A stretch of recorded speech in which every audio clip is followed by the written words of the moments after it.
삶의 깊은 이야기와 진정한 감동을 찾는 분들들 위해 저희 채널을 구독하시고 좋아요와 알림 설정으로 잊지 못할 여정에 함께 해주세요.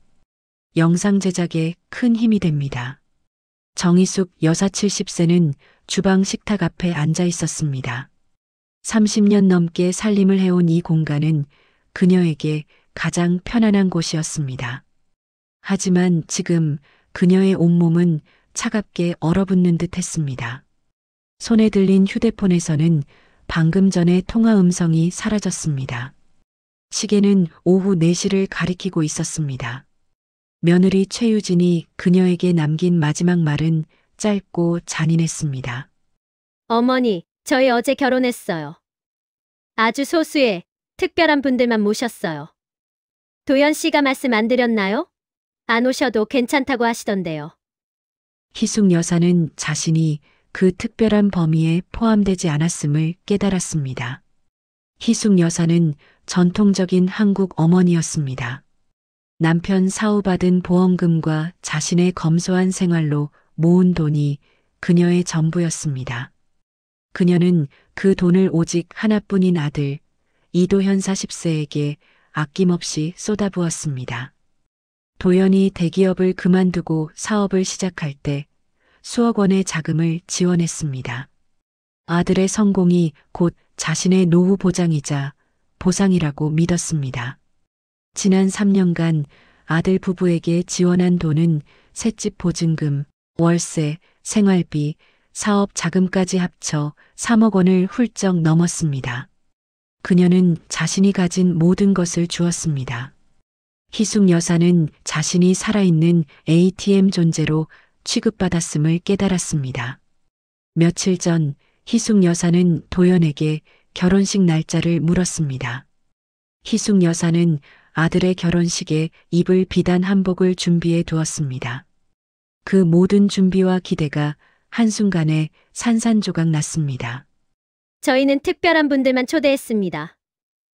어머니, 이 모든 수치심의 순간에도 그녀는 자신의 눈으로 현실을 똑똑히 확인해야 했습니다. 거실 소파에 앉아 아들을 바라보았습니다. 아들은 애써 시선을 피했습니다. 아들의 뻔뻔하고 잔인한 모습이 너무 화가 났습니다.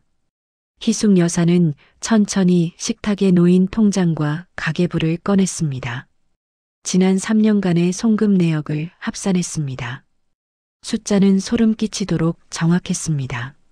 3억 1250만 원. 이 돈은 그녀의 노후를 위한 마지막 보루였습니다. 희숙 여사는 통장을 덮었습니다. 눈물은 나오지 않았습니다. 그녀가 느낀 것은 슬픔이 아닌 뜨겁게 타오르는 분노와 극심한 수치심이었습니다. 그녀는 지난날 자신이 얼마나 어리석었는지 깨달았습니다. 사랑을 돈으로 사려고 했으니 말입니다. 나는 그들에게 돈만 주고 인간적인 대접은 받지 못했습니다. 나는 그저 걷어차여도 되는 자동인 출기를 넘어 곧 사라져야 할 존재였습니다. 그 밤 희숙 여사는 잠들지 못했습니다. 잠 대신 머릿속에서는 냉철한 계획이 짜여지고 있었습니다. 그녀는 더 이상 헌신적인 어머니가 아니었습니다. 내일 아침이 밝으면 그녀는 자신의 존엄을 되찾기 위한 전쟁을 시작할 작정이었습니다. 그 전쟁의 첫 번째 목표는 아들 부부가 가장 절실하게 필요로 하는 것을 회수하는 것이었습니다. 그녀는 내일 아침 은행으로 향할 것입니다. 일주일 후 정확히 배신을 당한 지 7일째 되는 날이었습니다. 그 일주일 동안 희숙 여사는 침묵했습니다. 아들 도연과 며느리 유진은 어머니의 조용한 분노를 단순한 삐침으로 여겼을 것입니다. 그들은 여전히 어머니의 돈이 매달 제 날짜에 입금되리라 확신했습니다. 하지만 오늘은 달랐습니다.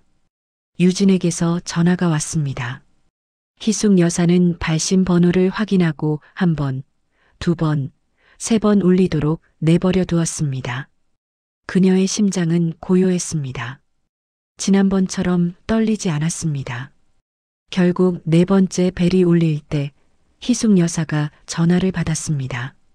며느리의 목소리는 평소와 달랐습니다. 자신감과 냉소가 사라지고 극도의 불안과 다급함이 섞여 있었습니다. 어머니, 저 유진이에요. 왜 자꾸 전화를 안 받으세요?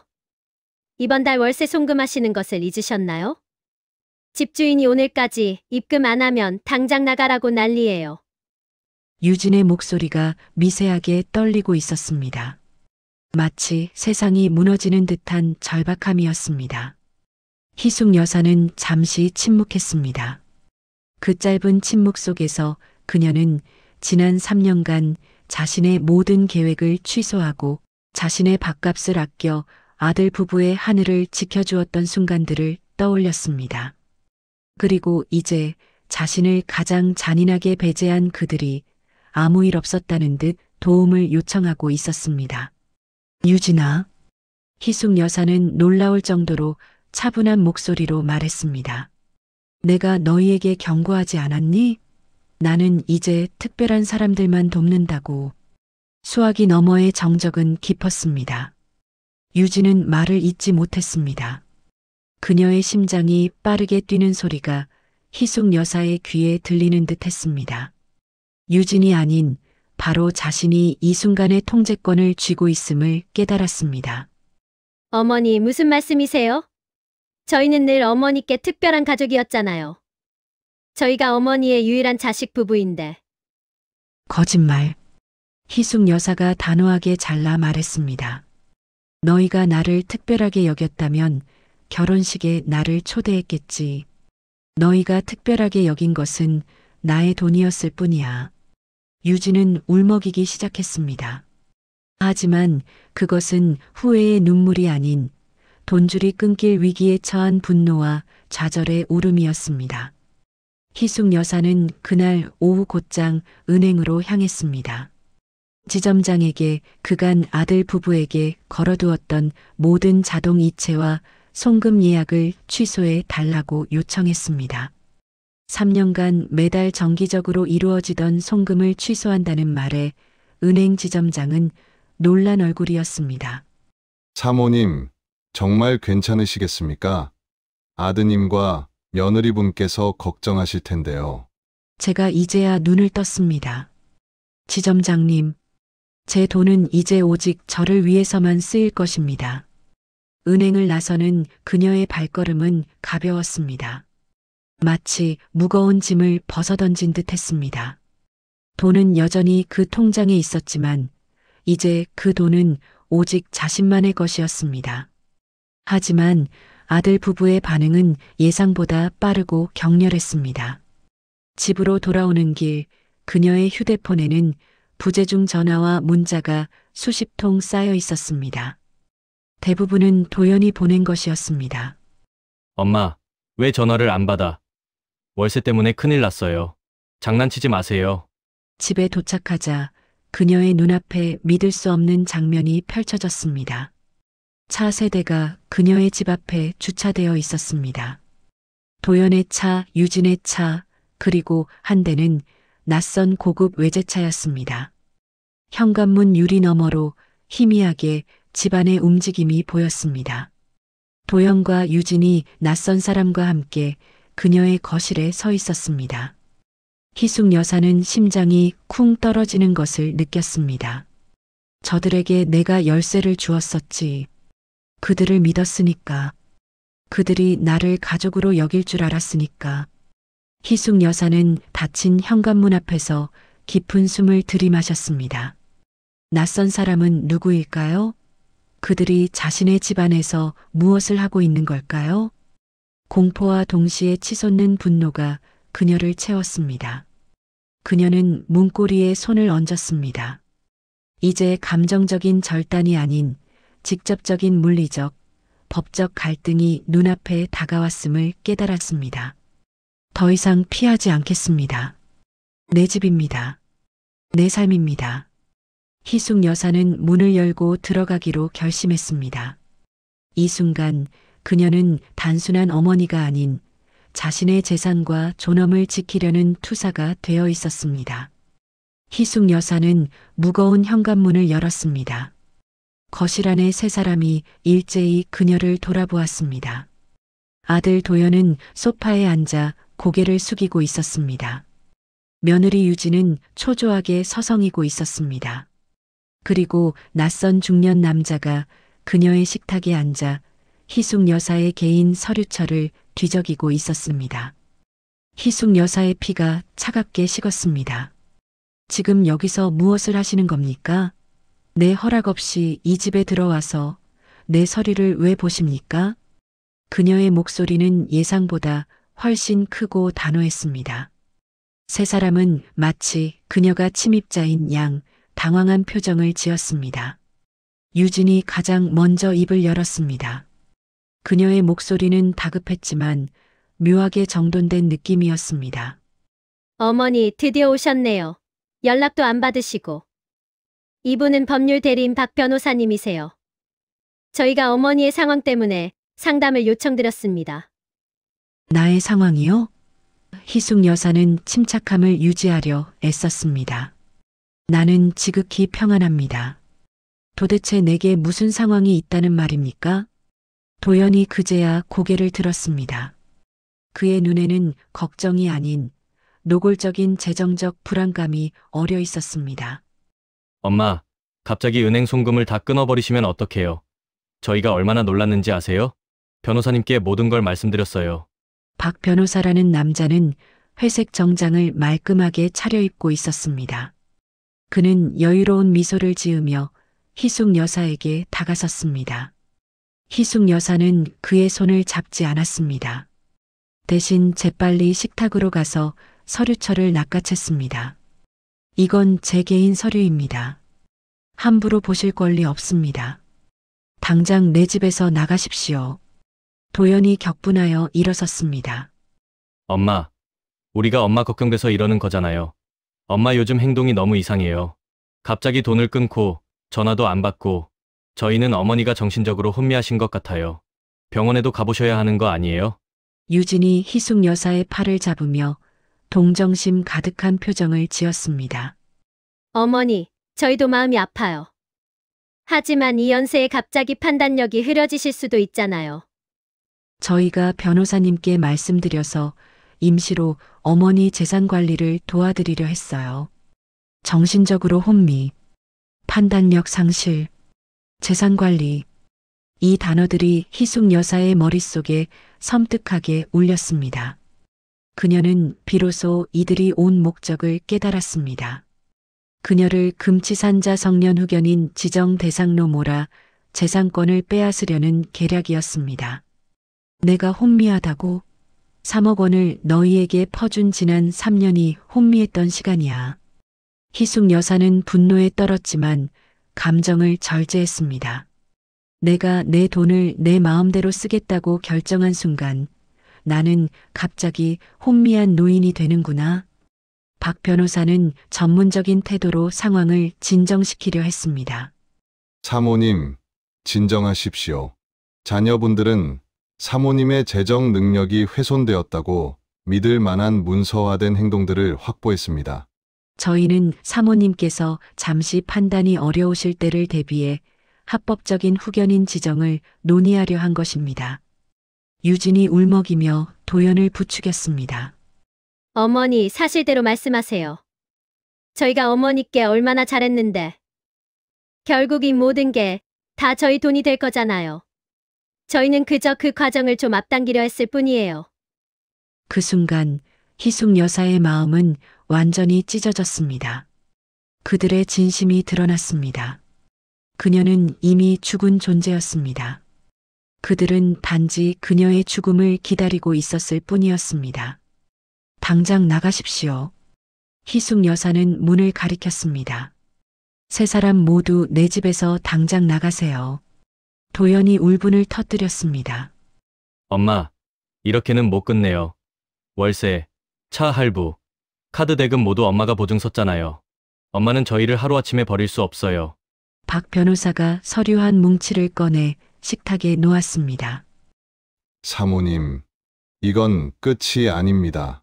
자녀분들은 법적 옵션을 가지고 있습니다. 사모님께서 정말 비이성적인 판단을 하고 계시다면 법원에서 후견인을 지정할 수 있습니다. 그때는 아드님이 사모님의 모든 재산을 관리하게 될 것입니다. 희숙 여사의 얼굴이 새파래졌습니다. 이것은 단순한 협박이 아니었습니다. 실제적인 법적 위협이었습니다. 아들이 어머니의 돈을 빼앗기 위해 그녀의 존엄과 자유를 짓밟으려 하고 있었습니다. 희숙 여사는 떨리는 손을 주먹 쥐었습니다. 그녀는 박 변호사의 눈을 똑바로 쳐다보며 말했습니다. 박 변호사님, 저를 위협하기 전에 철저히 조사하십시오. 저는 40년 동안 제 돈을 완벽하게 관리해 온 사람입니다. 혼자서 아들을 키웠고 정직하게 살아왔습니다.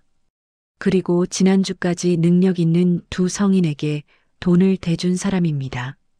유진은 증오에 찬 눈빛으로 희숙 여사를 노려보았습니다. 두고 보세요, 어머니. 저희도 변호사 있습니다. 좋아. 마음대로 해. 하지만 그 변호사 비용은 너희 돈으로 지불해야 할 것이다. 희숙 여사는 마지막 말을 내뱉었습니다. 세 사람이 집을 나선 후 희숙 여사는 거실에 홀로 섰습니다. 극심한 고통과 함께 그녀는 결심했습니다. 나는 이 싸움에서 질 수 없다. 나는 내 삶과 존엄을 빼앗기지 않겠다. 그녀는 곧바로 변호사 최 변호사에게 전화를 걸었습니다. 변호사님, 저 오늘 아들에게 후견인 지정 소송에 대한 위협을 받았습니다. 이제 제가 할 수 있는 모든 방어와 반격을 준비해 주십시오. 절망 속에서 그녀는 자신의 모든 것을 걸고 싸울 준비를 마쳤습니다. 희숙 여사는 자신의 변호사, 최 변호사와 함께 본격적인 법정 싸움을 준비했습니다. 그녀는 이제 단순한 피해자가 아니었습니다. 자신의 존엄을 되찾으려는 투사였습니다. 최 변호사는 희숙 여사를 안심시켰습니다. 사모님, 걱정 마십시오. 아드님 부부의 목적은 명백합니다. 재산입니다. 저희는 사모님께서 완벽히 정신적으로 건강하다는 사실을 의학적으로 그리고 일상생활을 통해 증명할 것입니다. 가장 먼저 희숙 여사는 공인된 신경정신과 전문의를 찾아가 정밀한 정신 능력 평가를 받았습니다. 2시간 동안 진행된 복잡한 질문과 인지 능력 테스트 끝에 전문의는 명확한 결론을 내렸습니다. 사모님은 연세에 비해 인지 기능이 매우 뛰어나십니다. 재산 관리는 물론 모든 법적 판단을 내리기에 전혀 문제 없습니다. 평가 결과를 받아든 희숙 여사는 작은 성취감을 느꼈습니다. 이제 그녀는 혼미한 노인이 아니라 뛰어난 인지 능력을 가진 피해자가 된 것입니다. 그녀는 또한 도연 부부가 법원에 제출한 증거를 확보했습니다. 그들은 희숙 여사의 정신 착란 행동을 주장하며 이웃 주민과 단골 약사의 거짓 증언까지 확보하려 했습니다. 어머니가 갑자기 카메라를 달고 사람들을 의심한다는 이웃의 증언. 어머니가 약을 불규칙하게 구매한다는 약사의 왜곡된 진술. 희숙 여사는 이 모든 것을 정면으로 돌파하기로 했습니다. 그녀는 먼저 약사를 찾아갔습니다. 약사님, 제가 약을 불규칙하게 샀다고 증언하셨더군요. 저는 종합 비타민과 가끔 아스피린 외에는 복용하는 약이 없었습니다. 약사는 얼굴을 붉히며 당황했습니다. 사모님, 며느리분께서 오셔서 서류를 내밀었어요. 사모님이 건강보험 문제로 확인서가 필요하다고 해서 저는 자세한 내용은 몰랐습니다. 정말 죄송합니다. 그는 도연 부부에게 속아 서명했음을 인정하고 진술서를 다시 작성해 주었습니다. 이와 함께 희숙 여사는 홀로 지내는 이웃인 박 여사와 연대했습니다. 박 여사 역시 자식 문제로 힘든 시간을 보냈던 분이었습니다. 희숙 여사는 박 여사와 함께 취미 활동을 시작했고 동네 봉사 모임에도 가입했습니다. 박 여사님, 저를 위해 법정에 서주시겠어요? 제가 최근에 카메라를 설치하고 사람들을 피한 것은 아들 부부의 협박 때문이었음을 증언해 주십시오. 제가 정신이 혼미해서가 아니라 생존을 위해 행동했음을 보여주어야 합니다. 물론이지요, 사모님. 요즘처럼 당당하고 맑은 정신을 가진 분이 어디 있습니까? 제가 증언하겠습니다. 희숙 여사는 오랫동안 연락이 끊겼던 여동생에게도 전화를 걸었습니다. 동생아, 미안하다. 그동안 도연이 이야기만 잔뜩 늘어놓고 내 이야기는 못했네. 그녀는 지난 3년간의 고통을 모두 털어놓았습니다. 동생은 언니의 이야기를 들으며 눈물을 흘렸습니다. 언니, 진작 그러셨어야 했어요. 도연이는 늘 언니를 서비스 제공자처럼 대했어요. 이제라도 언니의 삶을 되찾으세요. 법정 출두 날이 다가올수록 도연 부부의 심리적 압박은 더욱 거세졌습니다. 어느 날 도연이 희숙 여사에게 마지막으로 애원하는 전화를 걸어왔습니다. 엄마, 우리 제발 여기서 멈춰요. 엄마가 송금만 다시 해주면 저희가 법적 조치 다 취소할게요. 엄마, 저희는 엄마를 사랑해요. 희숙 여사는 길게 숨을 내쉬었습니다. 그녀는 더 이상 속지 않았습니다. 도연아, 내가 나를 사랑한다면 내가 돈을 끊었을 때 나를 걱정하는 전화를 했어야지. 월세 고지서를 들고 협박할 게 아니라. 그녀는 전화를 끊고 거울을 보았습니다. 파마머리는 여전히 흐트러져 있었지만 눈빛만은 달랐습니다. 그동안의 두려움이 사라지고 단단하고 명료한 빛으로 가득 차 있었습니다. 희숙 여사는 최 변호사에게 전화를 걸었습니다. 변호사님, 저는 준비되었습니다. 법정에 가서 제가 잃었던 3억 원의 가치가 아니라 70년 동안 지켜온 저의 존엄성을 증명하겠습니다. 내일 법정에서 그녀는 아들과 며느리를 상대로 자신의 남은 인생을 건 마지막 싸움을 시작할 것입니다. 이 싸움의 결과는 그녀의 노후를 결정할 것입니다. 후견인 지정 심판이 열리는 날 아침, 정희숙 여사는 가장 아끼는 검정색 정장을 입었습니다.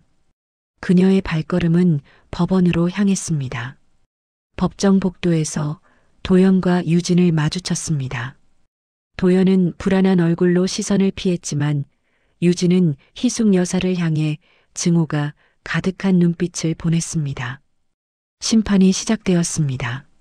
아들 부부 측 변호사는 희숙 여사를 과도한 망상에 사로잡혀 재산을 낭비하려는 노인으로 몰아세웠습니다. 유진은 연기하듯 눈물을 흘리며 어머니의 정신, 상태가 붕괴되는 것을 보는 것이 너무 고통스럽다고 말했습니다. 하지만 희숙 여사 측의 반격은 철저했습니다. 첫 번째 증인으로 나선 신경정신과 전문의는 희숙 여사의 뛰어난 인지 능력 평가 결과를 제시했습니다. 이어서 약사는 아들 부부의 기만으로 진술서를 작성했음을 고백했습니다. 가장 결정적인 증언은 희숙 여사의 이웃, 박 여사가 맡았습니다. 사모님은 카메라를 단 후 오히려 더 평온해지셨습니다. 그 카메라가 자식들의 위협으로부터 자신을 지키는 유일한 방패였습니다라고 증언했습니다. 마침내 희숙 여사가 증언대에 섰습니다. 최 변호사가 마지막 질문을 던졌습니다. 정희숙 증인, 아드님과 며느리에게 3억 원이 넘는 돈을 지원하다가 갑자기 송금을 끊으신 이유를 법정에 다시 한번 말씀해 주시겠습니까? 희숙 여사는 깊은 숨을 내쉬고 판사를 향해 말했습니다. 제가 마침내 깨달았습니다. 그들이 사랑한 것은 저의 따뜻한 마음이 아니었습니다. 제 통장에 들어있는 잔액이었습니다. 제가 그들에게서 받은 것은 효도가 아니라 잔혹한 배신이었습니다. 후회하지 않으십니까? 저는 오직 하나만 후회합니다. 제 존엄을 짓밟히는 것을 너무 오랫동안 허락했다는 것. 판사는 3시간의 숙고 끝에 판결을 내렸습니다. 법원은 피후견인 정희숙 여사가 자신의 재산과 일상생활을 독립적으로 관리할 수 있는 완벽한 정신 능력을 보유하고 있음을 인정한다. 오히려 청구인들의 소송 목적이 금전적 이익에 있음을 명백히 확인했다. 이에 성년후견 개시 청구를 기각한다. 희숙 여사는 눈을 감았습니다. 승리였습니다. 법정문을 나설 때 유진은 희숙 여사를 증오심 가득한 눈으로 노려보았습니다. 도연은 그제야 후회하는 듯한 표정을 지었지만 희숙 여사는 그를 외면했습니다. 그날 밤 희숙 여사는 이웃 박 여사와 동생의 축하를 받으며 맥주를 마셨습니다. 술잔을 들고 그녀가 말했습니다. 나는 오늘 아들 도연을 잃었습니다. 하지만 그 대신 나 자신을 되찾았습니다. 70년 만에 비로소 내 삶의 주인이 되었습니다. 희숙 여사는 집을 정리하고 그동안 아껴왔던 돈으로 조용히 이사했습니다. 그녀는 남은 여생을 오직 자신을 위해 쓰기로 했습니다. 새로운 취미를 배우고 운동도 시작했습니다. 그녀는 아들에게 단 한 푼의 유산도 남기지 않겠다는 유언장을 작성했습니다. 몇 년 후 도연과 유진은 사업에 실패해 힘든 삶을 산다는 소문만 간혹 들려왔습니다. 희숙 여사는 그들에게 연락하지 않았습니다. 그것이 그들의 삶이었기 때문이죠. 희숙 여사는 따뜻한 햇살 아래 앉아 있었습니다. 그녀의 마음속에 남아있는 것은 돈으로 살 수 없는 스스로 지켜낸 존엄과 새롭게 태어난 희망이었습니다. 진정한 사랑은 결코 돈으로 거래되지 않는다는 것을 나는 가장 비싼 대가를 치르고서야 배웠습니다. 그리고 그 대가는 나의 자유였습니다.